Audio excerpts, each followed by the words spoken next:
अस्सलामुअलैकुम everyone and welcome back to my YouTube channel. तो जी आज की इस वीडियो में आप लोगों की जितनी भी प्रॉब्लम्स थी, जितनी भी क्यूरीज थी, वो सब सॉल्व हो जाएंगी। और इस वीडियो का आप लोगों को बहुत दिनों से इंतज़ार था, तो ये वीडियो आज आप लोग के लिए मैंने अपलोड कर दी अपने चैनल के ऊपर। तो इसको पूरा लाजमी देखना है आपने, और ये वीडियो आपके लिए बहुत हेल्पफुल होगी। हेल्पफुल इन अ सेंस ये होगा कि ये वीडियो सिर्फ SIUT से रिलेटेड नहीं है। अगर आप किसी और यूनिवर्सिटी का टेस्ट भी देना चाहते हैं तो आप अगर इस वीडियो को प्रॉपर देखते हैं तो आपको उससे रिलेटेड भी गाइडेंस मिल जाएगी।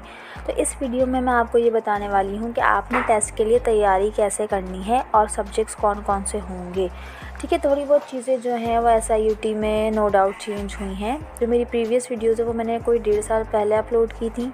1.5 साल पहले ये था कि कोविड के बाद से कुछ चीज़ें थी जो चल रही थी, सेम कंटिन्यू थी। लेकिन फिर उसके बाद अब जो है वो SIUT में चीज़ें जो है वो चेंज हो रही हैं, और आहिस्ता आहिस्ता चीज़ें जो है वो बिल्कुल पुराने वाले शेड्यूल के अकॉर्डिंग हो रही हैं। तो अब जो चीज़ें हैं उसके अकॉर्डिंग हमारे पास जो टेस्ट होगा आपका, जो कि बहुत सारे बच्चे मुझसे ये पूछ रहे थे कि टेस्ट कब होगा। तो मैंने सबको ये कहा था कि टेस्ट फ़ैब में होगा। क्यों होगा फ़ैब में? मैंने इसलिए कहा था क्योंकि 3 साल पहले और 2 साल पहले जो है वो 2 साल पहले कोविड के बाद जो है वो टेस्ट फ़ैब में हो रहे थे। लेकिन अब जो इनका एकेडमिक कैलेंडर है वो कोविड से पहले वाला जो टाइम ड्यूरेशन था उसे फॉलो कर रहा है। जो आने वाले न्यू बैचेज होंगे उन सब के टेस्ट जो होंगे वो दिसंबर में कंडक्ट होंगे। फॉर्म पॉसिबल होगा कि आपका मे भी शायद अक्टूबर या नवंबर में आ जाए और दिसंबर में जो है वो आपका टेस्ट कंडक्ट हो जाए। ठीक है, तो डेडलाइन फिर उसी के हिसाब से होंगी। तो दिसंबर में होगा आपका टेस्ट। तो चले फिर स्टार्ट करते हैं अपनी इस वीडियो को। तो देखें यहाँ पे मैंने आपको जो है वो एक SIUT की एक स्लिप है, ये सही है, और ये किसी के स्टूडेंट के पास आई थी, कंफर्मेशन मैसेज है ये। तो इस मैसेज में आप लोग खुद देख सकते हैं कि संडे डे है और दिसंबर है मंथ और 2023 है। टाइम देखें क्या होगा, तो टाइम होगा आप लोगों का 10 AM, यानी कि आपको सुबह जाना है, सही है।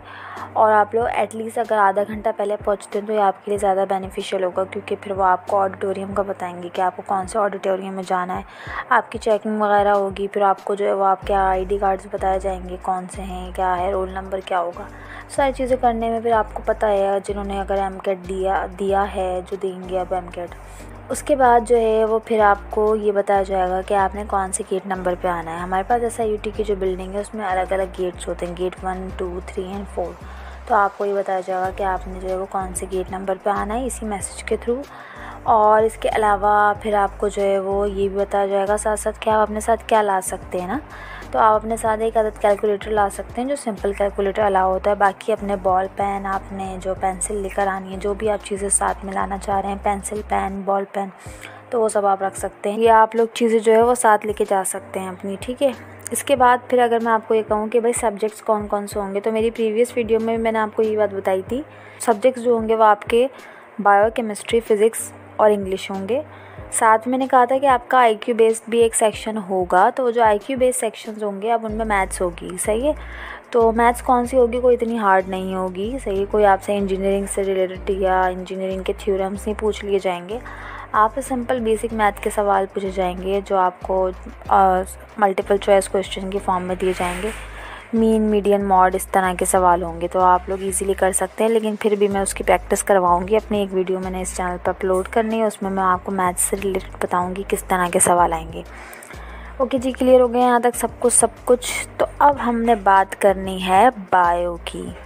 तो बायो हमारे पास है पार्ट 1, फर्स्ट ईयर की बायोलॉजी है।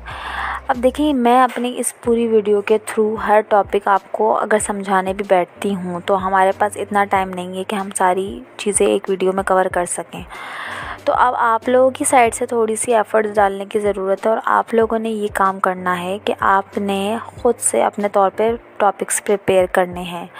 मैं आपको इस वीडियो के थ्रू ये बता रही हूँ कि हर चैप्टर वाइज़ आप अगर देखते हैं तो आपके पास अगर इन केस टाइम कम है, वैसे अगर आप देखें तो अभी हमारे पास सितंबर स्टार्ट हुआ है, सितंबर है, अक्टूबर है, नवंबर है। 3 महीने में आप लोग अगर आप मेहनत करते हैं तो आप अच्छे से अच्छे नंबर ले सकते हैं। तो ये इस तरह से आप लोग मेरी इस वीडियो के थ्रू ये टॉपिक्स देख सकते हैं कि टॉपिक वाइज हम देखें तो कौन से चैप्टर में क्या चीज़ इंपॉर्टेंट है, किस चीज़ को आपने कवर करना है। तो देखिए, ज़्यादा आपसे अगर हम बात करें तो फिजियोलॉजी पूछी जाएगी, परसेंटेजेस पूछी जाएंगी, इसके अलावा आपसे वैल्यू बेस्ड चीज़ें ज़्यादा पूछी जाएंगी ऑब्जेक्टिव में, तो आपके कॉन्सेप्ट्स क्लियर होने चाहिए, आपको थोड़ा बहुत चीज़ें याद होनी चाहिए।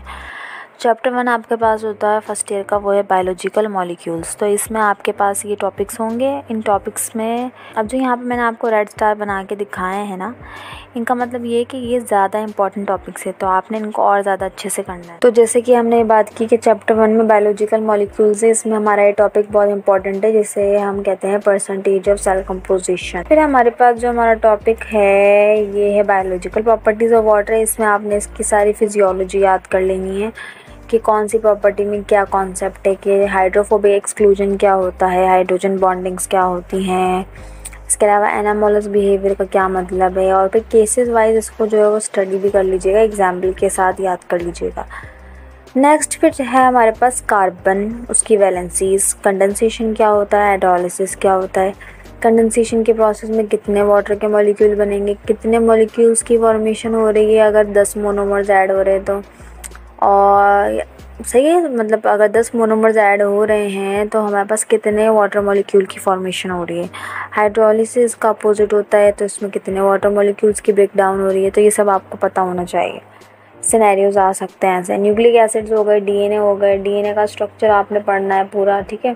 प्रोटीन्स हैं, उसकी क्लासिफिकेशंस भी कर लीजिएगा, ग्लोब्यूलर प्रोटीन या फाइब्रस प्रोटीन्स हैं। एंजाइम्स है, फिर एंजाइम में आपने एंजाइम का जो स्ट्रक्चर है उसको कम्प्लीटली स्टडी करना है, सही है। प्रोस्थेटिक ग्रुप हो गया, प्रोटीन पार्ट ऑफ एंजाइम हो गया, उसको अच्छे से याद करके आइएगा, पढ़ कर आइएगा टेस्ट के लिए। इसके अलावा एमसीक्यूज़ बहुत सारे करने हैं आपने इसके, सही है। तो अभी at the end of video मैंने एक और चीज़ का आपको बताना है, तो पहले वीडियो को पूरा देखें, तो उसके बाद लास्ट में वीडियो की एक बहुत ज़रूरी बात है जो मैं आपको बताऊंगी, तो आप लोग लाजमी वीडियो का एंड ज़रूर देखिएगा।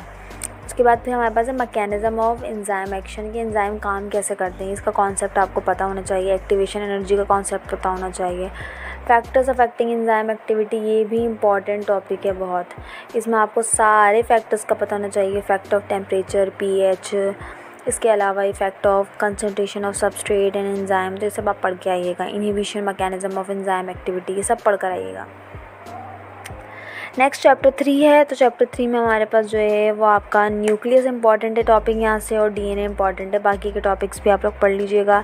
सेल मेम्ब्रेन में कौन कौन सी टाइप की ट्रांसपोर्ट होती हैं, एक्टिव पैसिव, ये भी पढ़ लीजिएगा, इसका पूरा मॉडल पढ़ के आइएगा, सही है। प्रोटीन कौन कौन सी टाइप के होते हैं, integral, peripheral, lipid bilayer membrane क्या होती है, सब पढ़ के आइएगा आप लोग। नेक्स्ट फिर हमारे पास चैप्टर 4 है। चैप्टर 4 हमारा है मोस्ट इम्पॉर्टेंट। इस चैप्टर के अंदर आप लोग जो भी है सब पढ़ के जाइएगा। अगर टाइम नहीं है तो फिर आप लोग काइंडली ये टॉपिक्स तो सारे ही करके जाइएगा। इन सब टॉपिक्स के अंदर साइकिल्स होती हैं, और हर साइकिल के हर स्टेप में एक नई चीज़ बन रही होती है, एक नया मॉलिक्यूल बन रहा होता है। तो इस चैप्टर से तो बहुत एमसीक्यूज़ आते हैं, तो काइंडली इससे रिलेटेड जितने भी कॉन्सेप्ट्स हैं उनको अच्छे से प्रिपेयर कर लें। नेक्स्ट फिर है एसेलुलर लाइफ। इसमें स्ट्रक्चर ऑफ वायरस आपको पता होना चाहिए। वायरस का हेड पार्ट किससे मिलकर बनता है, कौन से प्रोटीन्स होते हैं, न्यूक्लिक एसिड्स कौन कौन से टाइप्स के होते हैं, फिर टाइप्स ऑफ वायरसेस क्या होती हैं, उनको जेनेटिक बेसिस पर हम कैसे डिवाइड कर रहे होते हैं। डीएनए बेस्ड वायरस होता है, आरएनए बेस्ड वायरस होता है, सिंगल स्टैंडर्ड होता है, डबल स्टैंडर्ड होता है, सब पढ़ के आइएगा। नेक्स्ट फिर वायरल डिजीज़, ये टॉपिक भी इम्पॉर्टेंट है, ठीक है ना।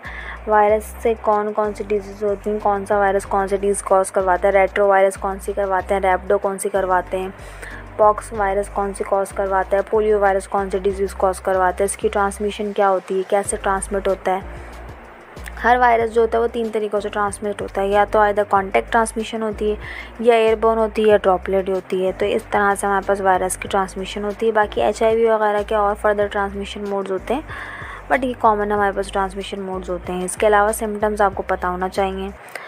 सिम्टम्स कुछ तो ऐसी हैं जो हर बीमारी में होती हैं, जैसे आपके पास फीवर हो गया, फ्लू हो गया, कोल्ड हो गया, और कुछ यूनिक सिम्टम्स होती हैं जो कुछ कुछ बीमारियों में स्पेसिफिकली होती हैं, तो वो आप लोग काइंडली पढ़ के आइएगा। लाइटिक और लाइसोजेनिक साइकिल हो गई, ये भी आप लोग पढ़ लीजिएगा, सही है ना। ये भी इंपॉर्टेंट है दोनों टॉपिक्स, इसके स्टेप्स अच्छे से कर लीजिएगा। Next chapter number 6 prokaryotes. तो इसमें आपको ओवरऑल बैक्टीरिया के बारे में पढ़ के आना है। 2 टॉपिक इंपॉर्टेंट है, इंपॉर्टेंस ऑफ बैक्टीरिया और कंट्रोल ऑफ बैक्टीरिया, ये 2 टॉपिक कर लीजिएगा। बैक्टीरिया की इंपॉर्टेंस इन अ सेंस आपको ही पता होना चाहिए कि बैक्टीरिया हमारे पास यूज़फुल भी होते हैं, हार्मफुल भी होते हैं। यूज़फुल बैक्टीरिया में आपके पास जो है वो आ जाते हैं आपके लैक्टोबैसिलस और अदर काइंड्स ऑफ बैक्टीरिया जो हमारी बॉडी में डाइजेशन करवा रहे होते हैं। हार्मफुल बैक्टीरिया के लिए आपको इसी आपके इस चैप्टर में एक चार्ट है, उसके अंदर डिजीज़ दी हुई हैं जो कि बैक्टीरियल डिजीज़ होती हैं। इसकी ट्रांसमिशन, सिम्टम्स, कॉजेज़ सब आपको पता होना चाहिए। नाम आपको डिज़ीज़ का पता होना चाहिए। कौन सी टाइप का बैक्टीरिया कॉज करवा रहा है आपको पता होना चाहिए, MCQs में पूछते हैं। इसके अलावा कंट्रोल ऑफ बैक्टीरिया, ये टॉपिक भी इम्पॉर्टेंट है, इससे भी MCQs आते हैं कि कौन सी टेक्निक होती है जिससे स्टेरिलाइजेशन सबसे अच्छे से होती है, कितना टेम्परेचर देना चाहिए, कौन सी टेक्निक हमारे पास जो है वो सबसे ज़्यादा इस्तेमाल होती है, कौन कौन सी जगहों पे इस्तेमाल होती हैं। तो ये सारी चीज़ें आपको पता होनी चाहिए, ये MCQs के लिए बनती हैं। ठीक है, नेक्स्ट चैप्टर फिर हमारे पास जो है वो है प्रोटोक्स्टा फंजाई। इसमें हमारे पास टॉपिक्स जो हैं वो आ जाते हैं आपके पास डाइवर्सिटी अमंग फंगाई कि फंगाई के हमारे पास 4 ग्रुप्स होते हैं। सही है, ज़ाइगोमाइकोटा, एस्कोमाइकोटा, बेसिडियोमाइकोटा, एंटीटोमाइकोटा। तो ये ग्रुप्स आप लोग अच्छे से पढ़ के आइएगा। इसके अलावा लाइफ साइकिल है अल्वा की, ये इंपॉर्टेंट टॉपिक है। इसमें आपको स्टेजेस का पता होना चाहिए, गेमेटोफाइट स्टेज, स्पोरोफाइट स्टेज। तो अच्छे से पढ़ लीजिएगा कितने स्पोर्स बनते हैं, स्पोर्स की शेप कैसी होती है, कितने फ्लैजेलाज होते हैं, बायफ्लैजिलेटेड होते हैं या क्वाड्रिफ्लैजिलेटेड होते हैं, पढ़ के आइएगा। नेक्स्ट फिर हमारे पास आ जाते हैं जनरल कैरेक्टर्स फंगाई की बॉडी को क्या कहते हैं, सेल को क्या कहते हैं। सेल को माइसीलियम बोलते हैं, सही है। टिश्यूज़ को हाइफी कहते हैं, तो ये आपको पता होना चाहिए। इंपॉर्टेंस ऑफ फंगाई की बात कर लेते हैं, तो इसमें भी फंगाई के इम्पोर्टेंस के एस्पेक्ट की अगर हम बात करें तो कौन कौन सी इसकी जो है वो इम्पोर्टेंस में हमारे पास कौन कौन से इसके यूजेस आ जाते हैं। तो जैसे फंगाई जो है वो सोर्स ऑफ फूड भी होते हैं मशरूम की फॉर्म में, सही है। इसके अलावा यीस्ट जो है वो हमारे पास फंगाई है, इसका काम होता है डो को फुलाना। इसके अलावा जो है वो बेवरेजेस वगैरह में भी फंगाई यूज़ होते हैं। इसके अलावा पॉइजनस फंगाई भी होते हैं जैसे एस्परजिलस वगैरह। तो ये सारी चीज़ें आप लोग अच्छे से पढ़ के आइएगा, इससे रिलेटेड भी MCQs बनते हैं, सही है। उसके बाद नेक्स्ट चैप्टर फिर हमारे पास आता है डाइवर्सिटी अमंग प्लांट्स। तो ये वाला चैप्टर, ठीक है, ये भी इम्पॉर्टेंट है। इस चैप्टर के अंदर आप लोग जो है सारी क्लासेस देख लीजिएगा। प्लांट्स की जो 2 मेन क्लासेस होती हैं, ब्रायोफाइट, ट्रैकियोफाइट, एंड देन उसकी सब क्लासेस आप लोग जस्ट सीक्वेंस याद कर लीजिएगा, सही है। लाइफ साइकिल होती है मार्केंशिया, जो कि ब्रायोफाइट का एक मेंबर है, ब्रायोफाइट ग्रुप का एक मेंबर प्लांट है। इसकी लाइफ साइकिल करके आइएगा। Life cycle of angiospermic plant करके आइएगा। फ्लावरिंग प्लांट्स होते हैं। इंपॉर्टेंस ऑफ फ्लावरिंग प्लांट्स क्या होती हैं, यानी इनको कहाँ कहाँ यूज़ किया जाता है वेजिटेबल्स में।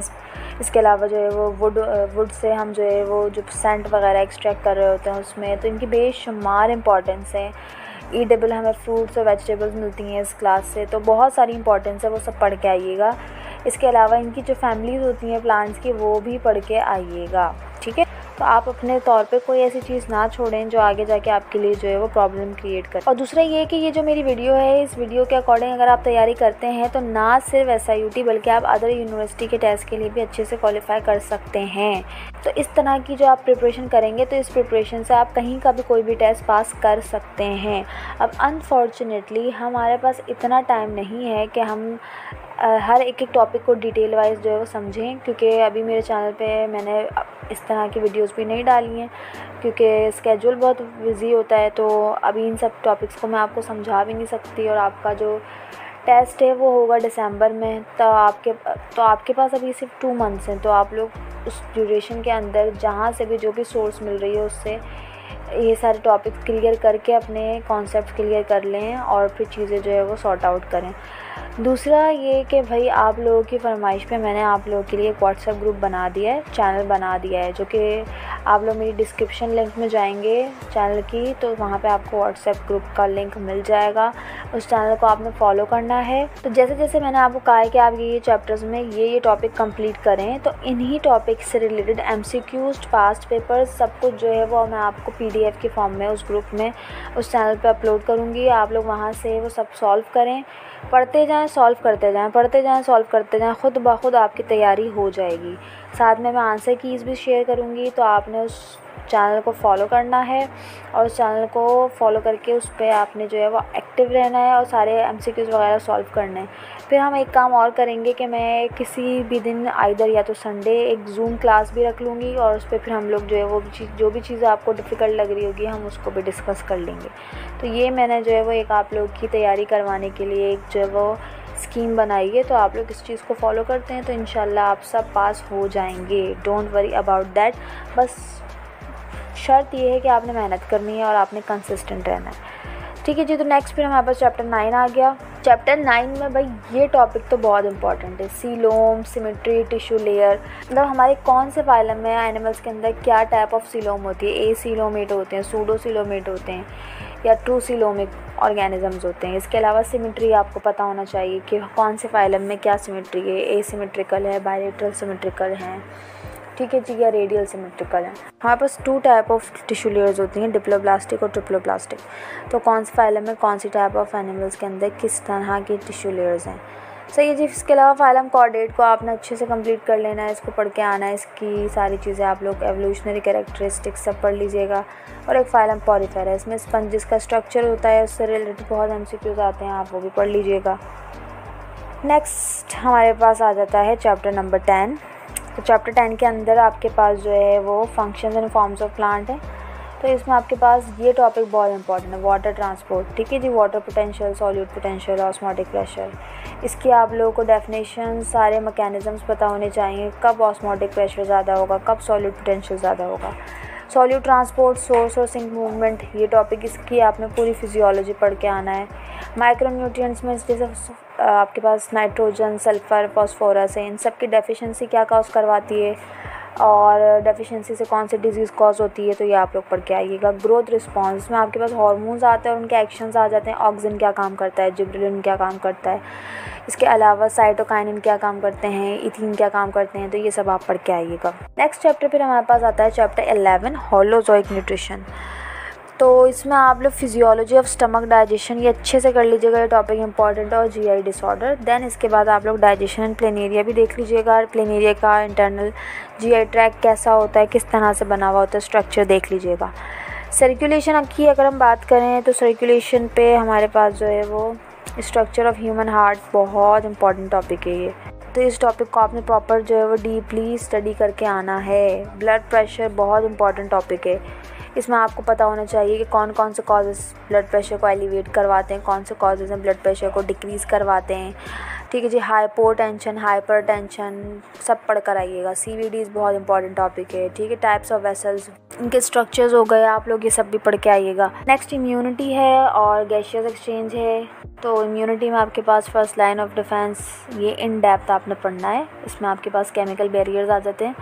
सेकेंड लाइन ऑफ डिफेंस, ये भी इन डेप्थ पढ़ना है, इसकी फिजियोलॉजी लाजमी पढ़नी है। फंक्शंस, कौन कौन से प्रोसेस होते हैं, फैगोसाइटोसिस होता है, सही है, साइटोटॉक्सिसिटी होती है, नेचुरल किलर सेल्स होते हैं, बहुत सारी चीज़ें होती हैं, वो सब पढ़ के आना है। थर्ड लाइन ऑफ डिफेंस, फिर अगर आपके पास टाइम बचता है तो आप इसे भी कवर कर लीजिएगा। गैशियस एक्सचेंज में ट्रांसपोर्ट बहुत इंपॉर्टेंट टॉपिक है, कार्बन डाइऑक्साइड और ऑक्सीजन की कैसे होती है। और इसके अलावा फिर ह्यूमन रेस्पिरेटरी स्ट्रक्चर आ गया, लंग्स के अंदर कहाँ पर होता है गैसेस एक्सचेंज, एल्वुलाई क्या होते हैं, ये आप लोग पढ़ के आइएगा। ठीक है जी, एट दी एंड हमारे पास हो गई है हमारी आज की वीडियो एंड।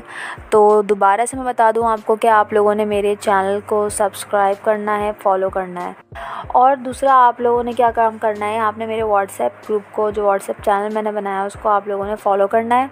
उसकी लिंक मेरे डिस्क्रिप्शन में डली हुई है, तो आप लोग काइंडली जाएँ और जाके उस चैनल को as soon as possible follow कर लें। और आप लोगों ने एक काम और करना है, आपने मेरे चैनल की लिंक और दूसरे लोगों तक पहुंचानी है, ताकि ज़्यादा से ज़्यादा लोगों का फ़ायदा हो और लोग भी मेरी वीडियोस देखें, उन्हें भी पता चल जाए कि तैयारी कैसे करनी है, पास्ट पेपर कैसे होंगे।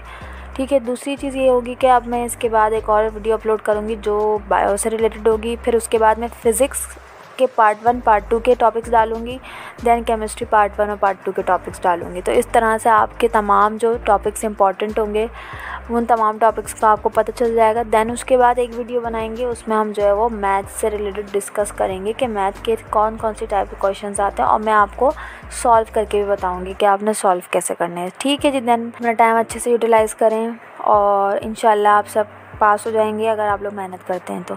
और जी एक और सवाल था कि कुछ बच्चे पूछ रहे थे कि टेस्ट में कितने मार्क्स चाहिए होते हैं पास होने के लिए। तो देखें, ऐसा कोई सीन नहीं है कि आपको जो है वो एक स्पेसिफ़िक नंबर अचीव करना है तो आप टेस्ट में पास होंगे। हर साल ये होता है कि मैंने आपको शायद पहले भी बताया था कि हाईएस्ट मेरिट जिनका होगा उनके ज़्यादा चांसेस होंगे अपनी डिज़ायरेबल फील्ड में जाने की। ज़्यादातर मेजॉरिटी जो है वो रेडियो NMR यही 2 फील्ड्स होती हैं जो सेलेक्ट करती हैं। तो अब इन फील्ड की डिमांड बढ़ जाती है, ज़ाहिर सी बात है। मैं ये नहीं कह रही कि ये फील्ड सबसे अच्छी हैं, लेकिन आपको पता है कि जब एक चीज़ की डिमांड बढ़ रही है तो फिर ज़ाहिर सी बात है जब हाई मेरिट जो स्कोर करेंगे तो उन्हें ही वो फील्ड मिलेंगी। आपका मेरिट हाई है और आपने रेस्पिरेटरी थेरेपी ले ली तो वो फील्ड भी बहुत अच्छी है और आपका मेरिट हाई है तो आपको इजीली उसमें ही एडमिशन मिल जाएगा। तो मेरिट आपने अपना अच्छा रखना है। मेरिट का मतलब है टेस्ट में नंबर अच्छे स्कोर करने हैं। नंबर मैक्सिमम जो है लास्ट टाइम जो मेरिट हुआ था क्लोज़ वो हमारा हुआ था 88 पे या 90 पर हुआ था, तो इतने नंबर आए थे हाईएस्ट। तो 50 प्लस होने चाहिए आपके मार्क्स एटलीस्ट, और बाकी फिर आप जितने भी नंबर ज़्यादा ले लें वो तो आप पे डिपेंड करता है। तो ठीक है जी, यहाँ तक आपको फिर आ गई होंगी आज सारी चीज़ें समझ में, आपको सारी कन्फ्यूजन्स क्लियर हो गई होंगी। अब आपको पता है कि आपने पढ़ना है, कैसे तैयारी कैसे करनी है। तो जस्ट आप लोग अपनी पढ़ाई पे फोकस करें। तो आज की इस वीडियो में तमाम चीज़ें हो गई होंगी आप लोगों क्लियर। तो फिर नेक्स्ट वीडियो तक के लिए आप सबको मेरी तरफ से अल्लाह हाफिज़, अपना ख्याल रखें और बहुत सारी दुआओं में याद रखें।